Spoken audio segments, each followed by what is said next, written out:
Been with the Sites Project Authority just about 9 months. My background is in water and dams and hydropower, pretty much 30 years. Matter of fact, I started in the early 80s, built a small mini hydro outside of Auburn, right outside off Ophir Road. Helped after the 97 storms in the drum system when, the Pittman Ravine had a landslide several million yards. So it's actually nice to be back here in the Auburn area. I kind of consider this part of my home. I lived in a couple of trailers over the years doing construction here. So now I get the opportunity to work on the Sites Reservoir project. And I think the prior speakers, the history from Phil and Ara's discussion of the regulatory drivers and Andy talking about the climate change really sets the stage that for why the voters approved Prop 1 in 2014, because even recognizing at an early age that there are problems, Californians have done what they do best, which is we invest in our future.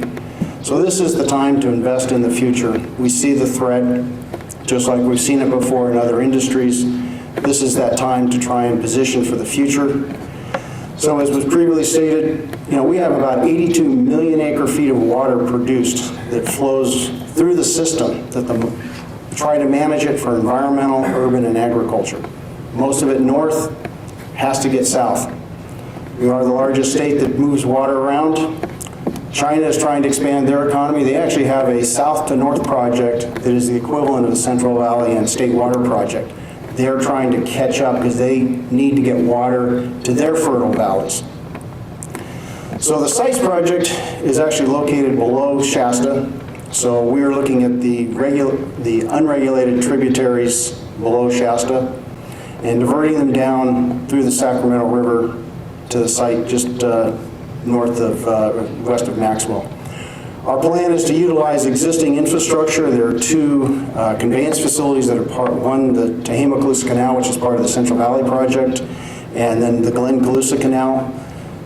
Timing of storms, we can take those flows when the ag demand is low, basically increase the efficiency of utilizing those canals, bring it down to near Maxwell, pump it into a reservoir, then put it back into the Sacramento River. Creates a lot of opportunities for taking water at different times in different places. So right now the facility that we're proposing is up to a 1.8 million acre foot reservoir that would produce on average about a 500,000 acre foot sustainable per year. That's about a half of Folsom. Basically utilizing the existing canals, pumping it up, getting it, putting a third intake at the Sac River that would also be how we release water back. Schematically, a little bit complicated, but we have the two diversions in green that are how we get primary water in, pump it up to the reservoir. We're going to operate this reservoir aggressively. Since we're new, we don't have all the regulatory constraints that have been imposed over the years on Folsom, Shasta, and Oroville. We view this project as the workhorse, being able to return flexibility to Shasta, Oroville, and Folsom. And we also then have the ability to provide renewable energy by moving water back and forth between the Holt House and the Sites Reservoir. So we could actually help improve the use of solar and wind, extend that duration that energy is produced and used by the state, again helping with climate change. What our focus is right now is water supply. And at this point, our long-term averages show that we refill in 3 to 5 years. When we look at kind of the Sac Valley, the Shasta, Oroville, and Sites combined on a monthly basis, the amount of water that we're able to pick up and benefit through the different reservoirs every month benefits. When you look at it probabilistically from the most critical years to the wet years between the these reservoirs, we create a benefit. We're actually looking at creating kind of two kinds of water. One is what we directly put in the reservoir. The other is the ability to operate where we can make releases in lieu of Folsom, in lieu of Oroville or Shasta, so that the reservoir levels in those reservoirs can stay up. So that is all part of the public benefit water that Prop 1 is targeting. We can also take water out of the reservoir and use it to help with delta salinity and water quality conditions and still provide about 250,000 acre feet for consumptive uses in the Central Valley. So we've been using about 500,000 acre feet as our general kind of sustainable yield into the reservoir. When DWR looked at how this works in the drought years, you can see this leveraging effect that occurs. We could have put 1.1 million acre feet in, about 600 into sites. So that extra water, that difference, if we release some of that 1.1 from sites to get down to the 660, that's how we could have applied, how it could have been applied, 240,000 in Shasta. That would have gone a long way to help the winter run over the last couple of dry years. Same thing with Folsom and Oroville. A little bit disconcerting is the Folsom numbers, I think, are artificially low because the state, when they were looking at this project, was looking at it more from a maximum export, not necessarily what is better for balancing the co-equal goals of water supply and the environment. We're now looking at, as a local entity, we're actually looking at how Folsom could be, or how we could operate a little better to help Folsom provide some mutual aid. Folsom is 2 days away from the Delta. It's what reclamation uses whenever there's a short-term water quality issue. We're 3 days away. Oroville is, I think, 5, and Shasta is close to 7. So if there's a water quality event, sites could release water to help mitigate those problems, take the pressure off Folsom. So there is this kind of indirect and direct benefit part. Another anomaly of the Water Commission process is, for whatever reason, Trinity does not count as a public benefit for the state. This actually does create an opportunity. We've talked to Reclamation as a federal investment. Do they have an interest in the Trinity improving the ecologic conditions? This could be an area where the feds could actually participate complementary with the state's investment in Prop 1 to further leverage the benefits of this project. So let's look at this year. These numbers come directly from the Department of Water Resources. That's a little over 1 million acre feet. So if we took this process and said half that water could be used to help improve conditions in Shasta, Oroville, and Folsom. So cold water pool. The other half could be used then for the ecosystem benefits in the Delta, as well as consumptive use in the Sacramento Valley, as well as in the San Joaquin and LA. So let's talk a little bit about Prop 1, because Prop 1 really has had the biggest effect on this project. For us to be an applicant, we've got to follow their rules. And I first want to point out is we're only competing on what's called Chapter 8, the 2.7 for statewide. There's been a lot of confusion that there's some very good projects that are regional. Chapter 7 is where those projects could be very competitive, but for whatever reason, the communications has not been fully communicated that Chapter 8 is the statewide, and it comes with a lot of constraints. One is I have to have the commission approve my project, where Chapter 7 does not. So Chapter 8 is really about state cost share for public benefits. They're not subsidizing the ag and M&I use. It's all for buying public benefits. Eligible projects, because we were classified in CalFed, studied in 95 through 2000, we qualify. The public benefits are really limited to the ecosystem, water quality, emergency response, which is essentially salinity repulsion in the Delta, flood control, and recreation. These top three are right in the wheelhouse of the site's reservoir's ability to operate. And you'll notice that the little pie chart on the lower right corner is the state can fund up to half the project on the condition that a quarter is ecosystem benefits. That's what the state is looking for, is invest in capital to get long-term public benefits as defined by these categories. So when we look at just kind of the water pie that sites proposes, 50%, the blue side is the water users. We've already had demand from Sacramento Valley of about a little over 130,000. We have another 120,000 available. Matter of fact, on a week ago Monday, my board just approved an onboarding process, so you may start to hear more information coming out from sites. We're looking for public water agencies to participate in this project, and we're looking to have them on board essentially July 1, so so that we can help work on our application for Prop 1. But on the public side, you can see we have more water than the ecosystem, so we easily meet the requirements of Prop 1 in terms of being able to be eligible for up to 50% cost share. The question will be is, does the Commission want to buy 50% of what we can provide? So we've already started looking at how would we divvy up the public benefit water. We're looking at that we have the ability to provide a dedicated supply. Right now in the state, I'm not aware of any large size or water that is completely dedicated to the ecosystem. This would be water that the Department of Fish and Wildlife could manage. Gee, they'd have a budget, something they'd have to then set priorities, but then they could move the knob any year if they wanted to focus on salmon, they wanted to focus on smelt. They can change that at basically their control.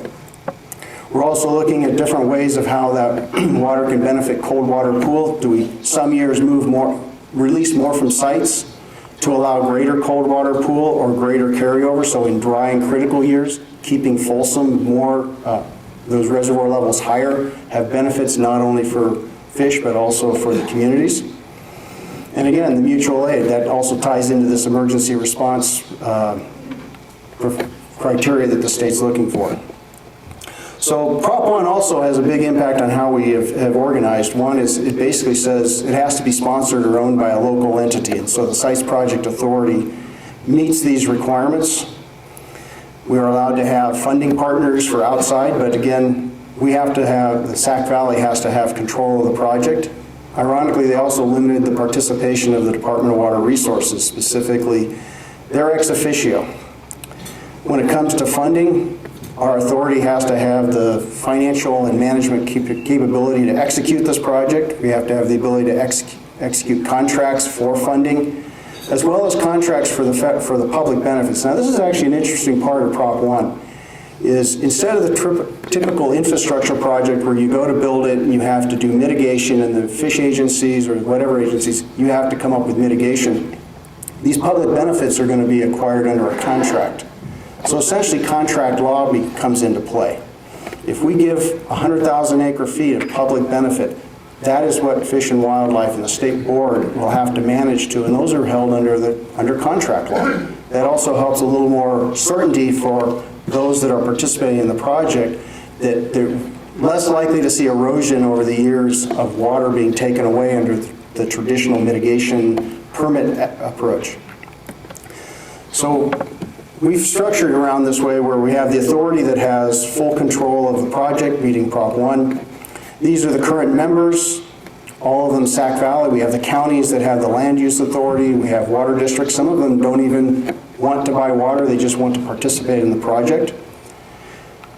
We also, this is where this onboarding process is coming from, where we're looking at those that want to participate in a share of the reservoir. We have these current members, and we're now looking at others within the Sac Valley, the San Joaquin and LA participating in the project. And all of this is driven by Prop 1. I don't think we would have organized this way if Prop 1 was not written.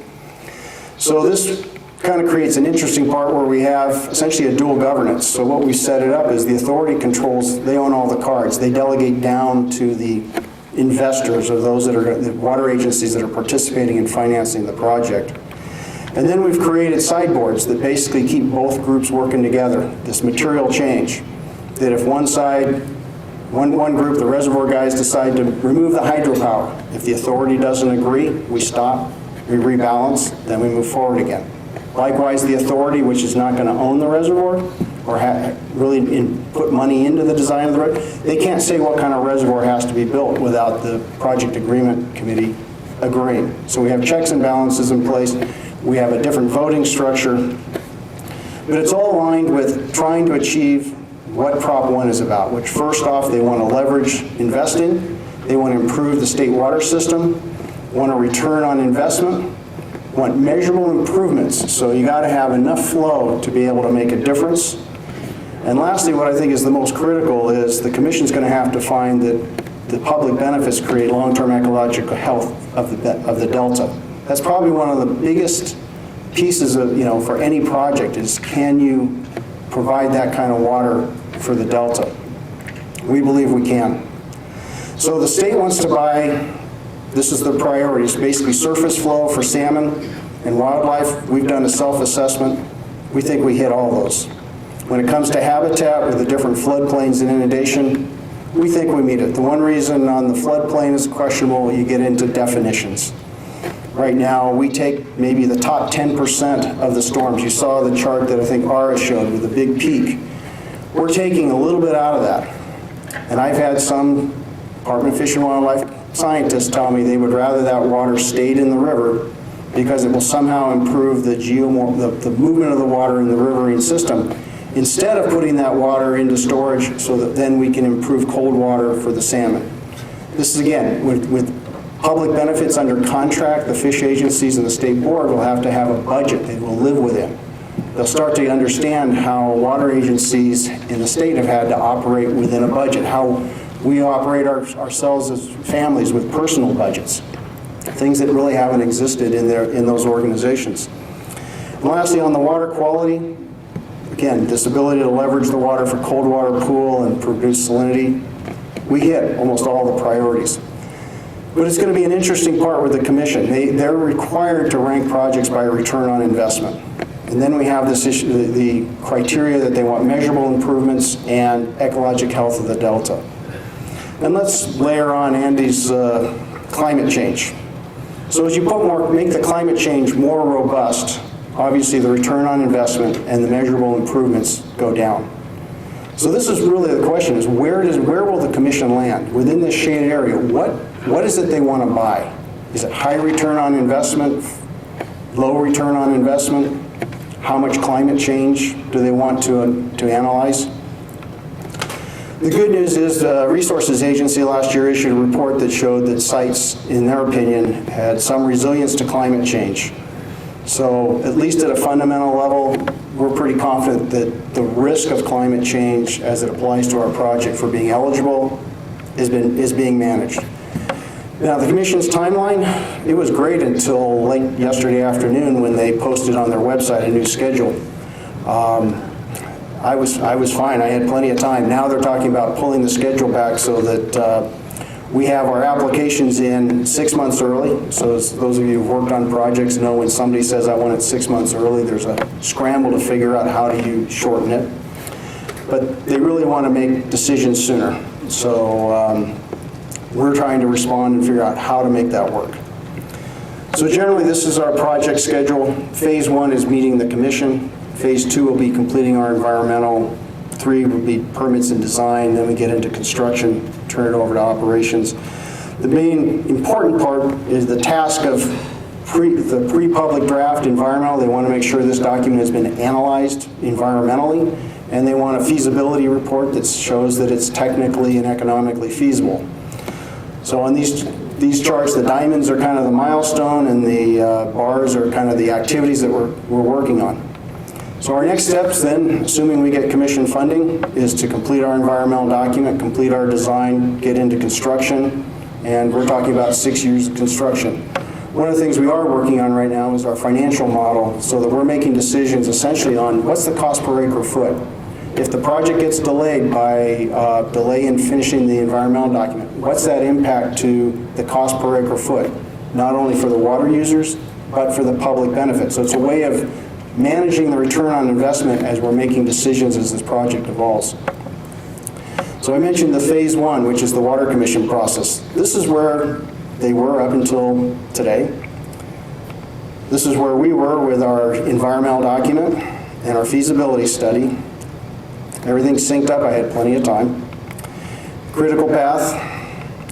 And I forgot to mention, I also have to work with the federal government on a feasibility report, especially if they're going to participate in the project for benefits like Trinity. So we actually have multi-facets going on. So my quick guess is when we get to the compressed schedules, now everything has been pulled back literally a year. I want to hit that schedule because time is money. We will be better ahead, better prepared for the next drought if we can accelerate and get these projects going.